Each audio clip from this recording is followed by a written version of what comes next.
बिस्मिल्लाहिर्रहमानिर्रहीम। अस्सलाम वालेकुम व्यूअर्स, कैसे हैं मेरी यूट्यूब फैमिली। उम्मीद करती हूँ खैरियत से होंगे। Welcome back to my channel viewers. आज मैं आपके लिए डिलीशियस और 100% रियल और अथेंटिक रेसिपी लाई हूँ शामी कबाब की। बिल्कुल ये रेशे वाले शामी कबाब बनाएंगे हम किचन में मौजूद मसालों के साथ और बहुत ही आसान तरीके के साथ। रेसिपी अच्छी लगे लाइक जल्दी से रेसिपी स्टार्ट करते हैं। यहाँ पे मैंने मीट लिया है बीफ का बड़े का 750 ग्राम जितना। आप चाहे तो चिकन से और मटन से भी इस रेसिपी को बना सकते हैं।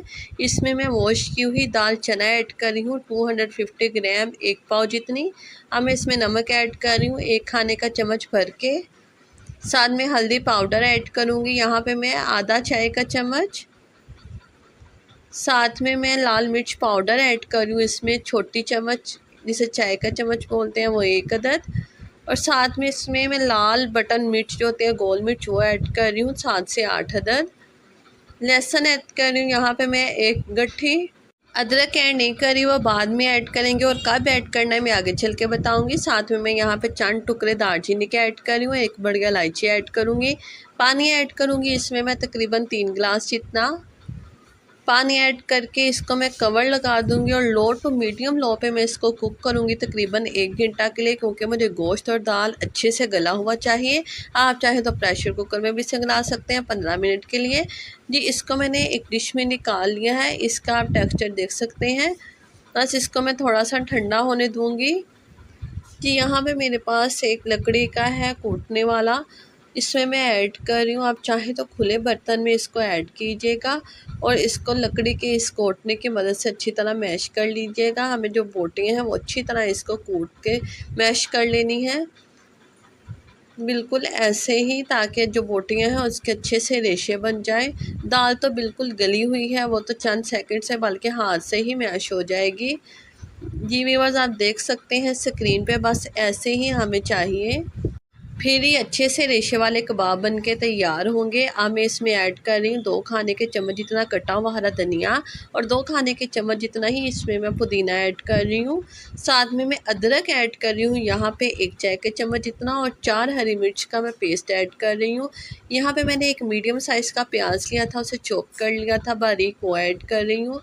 अंडा ऐड कर रही हूँ इसमें मैं 1 अदद जी। साथ में मैं इसमें सफ़ेद ज़ीरा ऐड कर रही हूँ 1 चाय का चम्मच। पिसा गरम मसाला ऐड कर रही हूँ 1 चाय का चम्मच। यहाँ पे मैं कूटा हुआ सूखा धनिया ऐड करूँगी 1 खाने का चम्मच जितना। बस इसको मिक्स कर लूँगी मैं अच्छी तरह इन तमाम अज्जा को, ताकि ये यकजान हो जाए।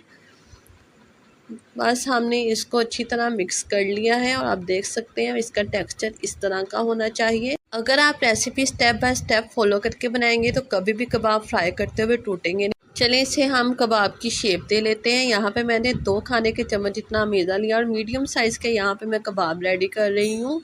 बड़े या छोटे कबाब अपने टेस्ट के अकॉर्डिंग आप बना सकते हैं। यहाँ पे मैं मीडियम साइज़ के ही रेडी करूँगी। बस ऐसे मैंने हाथ की मदद से चपटा करके इसको अच्छी सी गोल सी शेप दे देनी है शामी कबाब की। आप देख सकते हैं स्क्रीन पे, इसमें कोई क्रैक नहीं होना चाहिए। बस ऐसे ही हमने सारे शामी कबाब बना के रेडी कर लेने हैं। इस स्टेप पे व्यूअर्स अगर आपने फ्रीज़ करने हैं तो इसमें प्याज नहीं ऐड कीजिए, इसको ऐसे ही ट्रे में रख के आप फ्रीज़ कीजिएगा। जब ये इसमें बर्फ़ आ तो आप इसको किसी भी एयर टाइट बॉक्स में रखिए और 3 माह के लिए आप इजीली फ्रीज़ कर सकते हैं। जब दिल चाहे निकालें, फ्राई करें और इंजॉय करें। चलें अब इसको फ्राई कर लेते हैं। यहाँ पे मैंने एक फ्राई पैन लिया है, उसमें मैं कुकिंग ऑयल ऐड कर रही हूँ यहाँ पे 3 खाने के चम्मच जितना भर के। ऑयल यहाँ पे मैं कम ही इस्तेमाल करूँगी फ्राई के लिए, क्योंकि इसे हमने शैलो फ्राई करना है, डीप फ्राई नहीं करना। जैसे ही ऑयल हीट अप होगा तो इसमें मैं ऐड कर रही हूँ कबाब और यहाँ पे मैंने जो फ्लेम है वो लो टू मीडियम कर दिया है। इसको हाई फ्लेम पे फ्राई नहीं कीजिएगा, इसको बस मैंने लो टू मीडियम फ्लेम पे फ्राई करूँगी तकरीबन 3 से 4 मिनट के लिए। इस पे अच्छा सा कलर आ जाए और इस पे मैंने कोई भी अंडे वगैरह की कोटिंग नहीं की।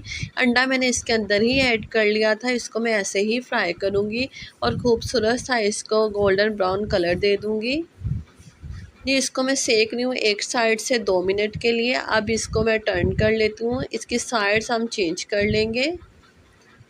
ये 1 बाय 1 करके मैंने सबकी साइड्स चेंज कर लेनी है और इसको भी मैं कुक करूँगी तकरीबन 2 मिनट के लिए दूसरी साइड से। ये बहुत जल्द फ्राई होके रेडी हो जाते हैं क्योंकि इसमें कुछ भी कच्चा नहीं है। हमने इसको कुक किया हुआ है अच्छी तरह, बस इसको हमने खूबसूरत सा कलर देना है कबाबों को और बस इतना ही हमने इसको कुक करना है कि इस पर अच्छा सा कलर आ जाए। आप इसको फ्रीज़ करें, जब भी गैस आए जल्दी जल्दी आप निकालें इसे और फ्राई करें और अपने मेहमानों को पेश करें, या टी टाइम में आप इसे इंजॉय कर सकते हैं। लंच में बनाइएगा, डिनर में बनाइएगा, इंजॉय कीजिएगा। ये बहुत ही ज़बरदस्त सिंपल सी रेसिपी है। मेरा मोटिव यही है कि मैं आप लोगों के लिए आसान और सिंपल सी रेसिपी लेके आऊँ। जी बस इसको मैंने निकाल लिया है एक डिश में। जी अब मैं इसको डिश आउट कर रही हूँ, 1 बाय 1 करके इसको मैं रख रही हूँ डिश में। आप देख सकते हैं व्यूअर्स कितने ज़बरदस्त से झटपट से कबाब बन के तैयार हो गए हैं और बहुत ही कम मसालों के साथ, और एक भी कबाब टूटा नहीं है। वीडियो को लास्ट तक ज़रूर वॉच कीजिएगा क्योंकि फुल वॉच करेंगे तो आपकी रेसिपी परफेक्ट बनेगी। मेरी वीडियोस को लाइक कमेंट कीजिएगा, अपने फ्रेंड्स फैमिलीज़ के साथ शेयर कीजिएगा। जी व्यूअर यहाँ पे मैं आपको तोड़ के चेक करवा रही हूँ कितने ज़बरदस्त है हमारे रेशे वाले शामी कबाब बनके रेडी हैं। इसको आप ज़रूर ट्राई कीजिएगा, मुझे फ़ीडबैक दीजिएगा। ये बहुत ही लजीज रेसिपी है कबाबों की। इसको मैं सर्व कर रही हूँ रायते के साथ। मिलेंगे इंशाल्लाह नई रेसिपी के साथ। अल्लाह हाफिज़।